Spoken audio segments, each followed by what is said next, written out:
প্রচুর গর্ত আছে।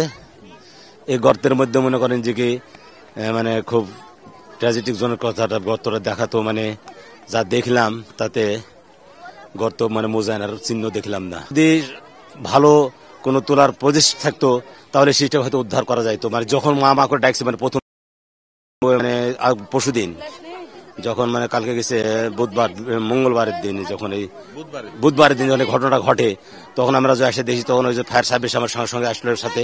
তো ওনারা দেখলেন যে মা করে মানে চিৎকার দিচ্ছে ওখান থেকে। এই তখন তারা কি করলেন যে বাঁচানোর জন্য তাকে সেটা যে বাঁচা যাবে এবং অক্ষতস্থ তোলা যাবে ওদের আশাবাদ। কিন্তু যদি পর্যাপ্ত পরিমাণে যদি আমাদের ওই যন্ত্রপাতিগুলো থাকতো দেশের মধ্যে যদি, তাহলে মনে করেন যে এই ছেলেটাকে অবশ্যই উদ্ধার করা যেত জীবন্ত। কারণ যে 30-35 ফিট তখন মানে সোতা দিয়ে মাপা লেগেছিল 35 ফিট নিচে অবস্থায় তুলতে পারবে, সে জীবিত হোক আর মৃত্যু হোক তুলতে পারবে। এই জন্য তারা আশা করছে যে আমরা জীবিত রাখতে পারবো। এই জন্য গ্যাসও দিল, ওই অক্সিজেন মেডিকেল টিম আসলো।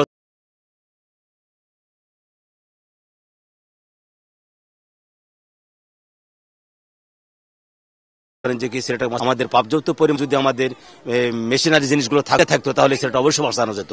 দীর্ঘ সময়ের জন্য আসলে তো অবশ্যই ছেলেটা অল্প সময় দেওয়া হবে, কারণ তারা তো বাঁচানোর জন্য গ্যাসটা সবই দিচ্ছে ওর মধ্যে যাতে করে ছেলেটা না থাকে। কিন্তু পরের দিন সকালে কিন্তু ওই গ্যাসটা তারা অক্সিজেন টাইনে নিয়েছে, কারণ বুঝতে পারলো যে অক্সিজেন টানছে না ভিতরে, এটাই বুঝতে পারছে ওনারা।